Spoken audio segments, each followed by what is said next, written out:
Hi friend, मैं doctor चंदन और आज आप लोगों के बीच जो है कमज़ोर आँखों पर जो चश्मा ना लगाने से जो है जो नुकसान हो सकता है उसके बारे में मैं चर्चा करूँगा। तो अगर आप समय रहते कमज़ोर आँख पर चश्मा लगा लेते हैं,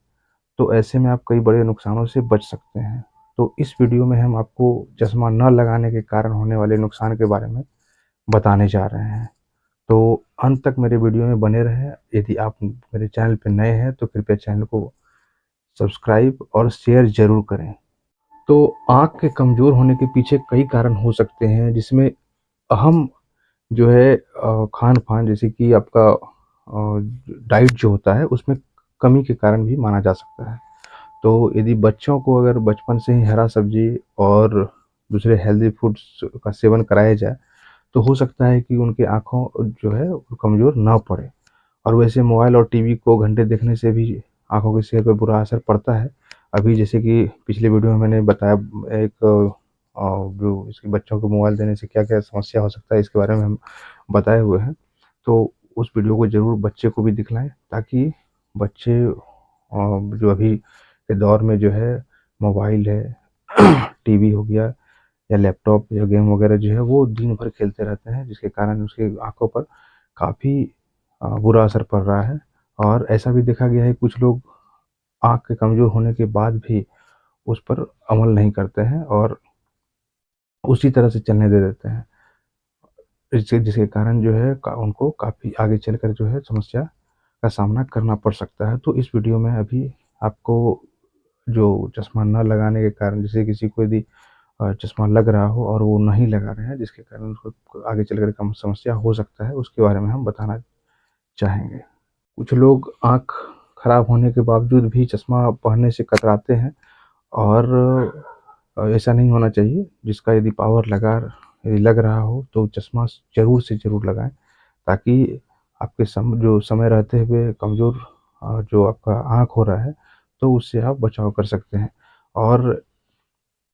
करीब कम से कम 2 बार साल में जो है आँख का जाँच ज़रूर कराएँ। और अगर समय रहते यदि कमज़ोर आँख पर आप चश्मा लगा लेते हैं, तो ऐसे में आप कई बड़े नुकसानों से बच सकते हैं। और इस वीडियो में जो है आपको जो बताएँगे कि किस तरह से आपको मेरी बातों को फ़ॉलो करना है। तो जैसे कि बहुत सारा लोग समस्या मेरे पास आते हैं कि कुछ बताते हैं कि अ, मेरा पावर है और चश्मा लगाने के बाद जो है मेरा पावर उतना ही रहेगा या बढ़ेगा, या फिर चश्मा लग बहुत सारा ये भी लोगों का मानना रहता है कि चश्मा लगाने के बाद जो है एक बार चश्मा लग जाता है तो वो आगे चल कर के वो चश्मा नहीं हटता है। तो वो ये सही है, लेकिन यदि आप चश्मा नहीं लगाते हैं, तो आपका पावर जो है, जो चश्मा का नंबर है, वो लगातार बढ़ते रहेगा, नहीं लगाने से। और यदि आप सही समय पर और सही चेकअप के बाद यदि आप चश्मा का लगा यूज़ करते हैं, तो आप और जो पावर होता है, वो उससे आप बचाव कर सकते हैं। तो सब अभी अब तो सबसे पहला क्या है कि जिन लोगों को आँख कमज़ोर होता है, उन्हें एक समय पर आँख से पानी आने की समस्या होने लगती है। और ऐसा मेरा मानना है कि कमज़ोर आँख के कारण आँख पर ज़ोर पड़ने लगता है और ऐसे में उनसे जो है पानी गिरने लग जाता है। तो ऐसी समस्या को रिफ्रैक्टिव एरर भी बोला जा सकता है। और जो है इस समस्या को दूर करने के लिए आपको चश्मा पहनना और डॉक्टर से नियमित रूप से इलाज कराना ही चाहिए। कई बार लोगों को जैसे कि आँख का चश्मा का ज़रूरत होता है और फिर भी वो उसे पहनने से परहेज़ करते हैं। लोग घंटों तक आँख पर जोर डालकर लैपटॉप, मोबाइल, पीसी पर काम करते रहते हैं और जैसा कि मेरा मानना है कि गलती से उसकी कार्यक्षमता पर जो है उसका बुरा असर पड़ सकता है। और ऐसे में वो जो प्रोडक्टिविटी जो होता है वो हासिल नहीं किया जा सकता है, और जिसके जिसके कारण जो है जो हमेशा जो व्यक्ति जो जिस काम में जुटा हुआ है, तो उस वो क्या करेगा कि जैसे कोई लैपटॉप देख रहा है या मोबाइल देख रहा है, तो वो आई का ब्लिंकिंग जो जो जितना करना चाहिए, वो उसमें नहीं हो पाता है, क्योंकि उसका एक कंसंट्रेशन जो है वो स्क्रीन पे है। और जो मोबाइल है, लैपटॉप है, तो उस पे वो डायरेक्ट कंसंट्रेशन बनाए हुए है और इस कंडीशन में वो उसका आँख जो है ब्लिंक करना भूल जाता है। इसके कारण फर्दर जो है उसको आई में ड्राइनेस का प्रॉब्लम हो सकता है, तरह-तरह का समस्या हो सकता है। तो इसलिए यदि आप लैपटॉप पे या मोबाइल पे यदि वर्क कर रहे हो, तो करीब कम से कम 15 मिनट जो है एक डिस्टेंस देखना है, थोड़ा-सा टहल लेना है और आई को ब्लिंकिंग करना नहीं भूलना चाहिए। यदि आँख आपका ब्लिंक कर रहा हो, तो मतलब उसको कम से कम आई को ब्लिंकिंग जो कैपेसिटी है उसको आप बढ़ाइए। इससे क्या होगा कि आपका जो ड्राइनेस का प्रॉब्लम जो है वो आगे चलकर नहीं हो पाएगा, ठीक है? और अभी जैसे कि हम जो ऑनलाइन का सिस्टम है, हर एक चीज़ मोबाइल से ही या लैपटॉप से होता है, तो ये इसके कारण इसमें जो है आप ब्लू फ़िल्टर वाला जो है, ब्लू कट लेंस का उसका भी यूज़ कर सकते हैं और जो अभी हमने आपको बताया कि आई ब्लिंकिंग कैपेसिटी उसको करना है और थोड़ा दूर देखना है और टहलना है। एक कंसंट्रेशन जो है वो करना है बट एक लिमिटेशन में और अपने आई को सेकंड ज़ाहिर-सा बात है कि अगर आपको आँख यदि आपका कमज़ोर है और फिर भी आप उस पर ज़ोर डाल रहे हैं और यह तरीका एक गंभीर समस्या खड़ा कर सकते हैं कि हो सकता है कि आप एक समय पर जैसे कि सिर में होने वाले दर्द से ग्रस्त हो जाएँ और सिर का दर्द जैसे ऑफ़िस है या पढ़ाई से जुड़े कामों को भी प्रभावित नहीं करेगा बल्कि आप चैन से सो भी नहीं सकते हैं। इसलिए डॉक्टर से परामर्श लेकर अपनी आँखों के मुताबिक चश्मा ज़रूर पहनें। ऐसा करने से आपका सर में दर्द जो हो रहा है वो भी काफ़ी हद तक सही हो जाएगा। यदि चश्मा के पावर के कारण आपको दिक्कत हो रहा है या आपका कांस्टेंट रूप से सर में दर्द हो रहा है, तो आप एक बार ज़रूर डॉक्टर से परामर्श लेकर अपनी आँखों का जाँच ज़रूर करवाएँ। कुछ लोगों का ये भी मानना होता है जब मुझे दुकान से सस्ते में चश्मा आसानी से मिल जाता है और तो मैं आँख के डॉक्टर के पास क्यों जाऊँ? तो सही है यदि यदि आपको लगता है कि दुकान में मिलने वाले पढ़ने के चश्मा के मामले में आप कंफर्ट फील करते हैं तो अ, ये भी सही है लेकिन डॉक्टर के पास नियमित रूप से जाने में आपको क्या फ़ायदा है वो मैं बताता हूँ। देखिए सबसे पहला जो है कि आँखों का नियमित जाँच जो है कुछ छुपे हुए रोग जैसे ग्लूकोमा उनकी शुरुआत में पहचानने का एकमात्र तरीका है जिसे अस्थायी दृष्टि जो है हानि से होने से पहले उसका उपचार किया जा सकता है। और दुकान में मिलने वाले चश्मा जो है वो ख़ास ज़रूरतों के हिसाब से नहीं बने होते हैं। अतः वही लोगों के जो है जो जो भी लोग यूज़ करते हैं उसके लिए वो उपयुक्त नहीं है। जो भी लोग ऐसा कर रहे हैं तो वो अपनी आँखों के साथ खिलवाड़ कर रहे हैं, ठीक है? क्योंकि एक सटीक और जो आपका आई का पावर जो होता है वो एक ऑप्टोमेट्रिस्ट या जो आई स्पेशलिस्ट जो है वो ही कर निकाल सकते हैं। और मैं सभी लोग से रिक्वेस्ट करूँगा कि आप जो है उन्हीं लोगों से दिखलाएँ और उनसे ही चश्मा आप प्रिस्क्राइब किया हुआ ही यूज़ करें। बाहर में जो भी आप वो रीडिंग के लिए अपना कंफर्टेबिलिटी के हिसाब से लेते हैं, तो वो सही नहीं है। एक सवाल और पूछा गया हुआ है कि किसी बच्चे को चश्मे की ज़रूरत हो सकती है? तो किसी बच्चे में पावर वाले चश्मे या लेंस की ज़रूरत वाली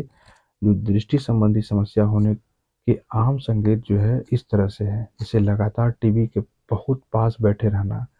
या पुस्तक जो बुक वगैरह देखता है तो वह बहुत पास रख करके पढ़ता हो और पढ़ते समय जो है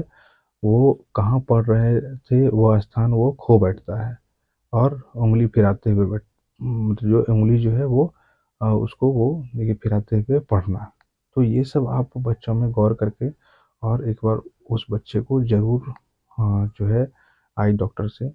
संपर्क करें और उस बच्चे को दिखलाएँ ताकि समय रहते हुए भी उसका विज़न का जो है रिकवरी किया जा सकता है और आगे ना विज़न उसका जो पावर बढ़े तो इसके लिए एक डॉक्टर ही ये सभी तरीके से उसको देख सकते हैं। तो मैं अगेन आप लोग से ये बताऊँगा कि आप नेत्र चिकित्सक से ही अपने आईज को चेकअप करवाएं और जो भी चश्मा का नंबर हो वो बनवा के बच्चे को, या जो आप पहन रहे हो या जो बुजुर्ग हैं उन्हें पहनवाएं। और जो है सिम्टम जो मिलेगा उसमें, जैसे कि भेंगापन हो जाता है, और जो बच्चा लोग क्या करेगा, अच्छा देखने के लिए अपना सिर को पूरा झुकाएगा, बार बार क्या करेगा, आँख को मलेगा, और लाइट के प्रति जो है वो सेंसिटिव रहता है। और या फिर दूसरा कारण क्या है कि एक्सेसिव जो अमाउंट में है उसका टीएस का फॉर्मेशन, मतलब आँख से ज़्यादा आंसू गिरने लगेगा, और पढ़ने या टीवी देखने या बेहतर देखने के लिए एक आँख बंद कर लेगा। तो इस सब को आपको घर में एज ए गार्जियन ये सब बच्चों को देखना है कि किस तरह से बच्चा का एक्टिविटी क्या कर रहा है, और यदि इस तरह का एक्टिविटी कर रहा है तो आप ज़रूर जो नेत्र चिकित्सक है उनसे संपर्क करें और बच्चे का आई चेकअप एक बार ज़रूर करवाएं। तो कुछ जो जो गार्जियन है उनका एक क्वेश्चन रहता था कि जो मेरा बेटा है उसका चश्मा जो है वो बार बार वो तोड़ देता है, और तो उसके उसकी सुरक्षा के लिए सबसे अच्छा क्या तरीका है। तो मैं एक सुझाव देना चाहूँगा कि अभी जो चश्मा वगैरह है पॉलीकार्बोनेट में बना सकते हैं आप, और ये पॉलीकार्बोनेट जो है वो एक जो ट्रैवेक्स जो होता है एक लेंस मटेरियल है जो कि कितना भी टक्कर लग जाए, झटका लगे, वो आसानी से मतलब कि वो नहीं टूट पाता है। तो बच्चा के लिए सबसे अच्छा चश्मा पॉलीकार्बोनेट है, उसका आप यूज करवा सकते हैं, ताकि कितना भी उसको वो गिराए या वो तोड़ने का कोशिश करे वो टूटेगा नहीं। तो पॉलीकार्बोनेट ग्लास जो है वो अवेलेबल रहता है चश्मे की दुकान में, वो आप बनवा सकते हैं। एक पेशेंट जो कि आए हुए थे तो उसे वो बता रहे थे मुझे पढ़ने या जो नज़दीक का काम है उसमें वो उसमें समस्या होती है। तो या फिर मतलब ये कहाँ प्रॉब्लम है। तो जैसा मुझे लगता है कि आपको प्रेसबायोपिया का शुरुआती लक्षण है, और इसमें क्या है कि आप जो 25 सेंटीमीटर का नज़दीकी है वो उसको देखने में आपको समस्या हो रहा हो तो ये आप प्रेसबायोपिक में है, और आप उसके लिए नज़दीक का चश्मा यूज कर सकते हैं आफ्टर डॉक्टर से दिखाने के बाद। दूसरा जो है प्रोग्रेसिव लेंस जो है जो मल्टीफोकल लेंस जिसे बोला जाता है, तो ये प्रेसबायोपिया जो उम्र बढ़ने के कारण जो दूरदृष्टिता जो प्रॉब्लम होता है, तो इससे ग्रस्त लोगों को एक ये जो है बेहतर विकल्प है, क्योंकि ये लाइन जो है फ्री मल्टीफोकल जो लेंस के माध्यम से वो डिस्टेंस को जो जिसको प्रॉब्लम है दूरदृष्टि निकट दृष्टि सभी में वो सुधार कर सकते हैं। तो जो प्रेसबायोपिक पेशेंट हैं, मतलब कि जो अबव 40 से अबव हैं, तो उनके लिए प्रोग्रेसिव लेंस जो है वो उसके लिए बेहतर विकल्प है। और ये लेंस जो जो भी है जो कंप्यूटर दृष्टि के लिए आपका थोड़ा सा शुरुआती स्टार्टिंग फेज में थोड़ा प्रॉब्लम डाल सकता है, क्योंकि इसका जो है जो जो कॉमन जो है आपका एकोमोडेशन जो है उसे स्टार्टिंग में थोड़ा सा प्रॉब्लम कर सकता है, लेकिन धीरे धीरे आपको एडजस्टमेंट करने में एक बार एडजस्ट कर जाता है तो हमेशा के लिए सही हो जाता है। तो बेस्ट है आपका प्रोग्रेसिव लेंस आप यूज कर सकते हैं। एक क्वेश्चन और है कि मुझे नया चश्मा कितने अंतराल पर बनाना चाहिए। यदि आपका प्रिस्क्रिप्शन जो है जो पावर या नंबर जो है वो बदल गया हो तो आपको नया चश्मा बनाना चाहिए, और यदि आपके आँखों के डॉक्टर आपको बता देंगे कि आपका कितना पावर है और जो पहले का पावर है, उन दोनों को डिफरेंस करके आप आपके डॉक्टर जो है बता देंगे कि क्या करना चाहिए। तो नज़र साफ बनाए रखने के लिए हर वर्ष या हर 2 वर्ष में एक बार अपने आँखों के डॉक्टर को ज़रूर दिखलाएँ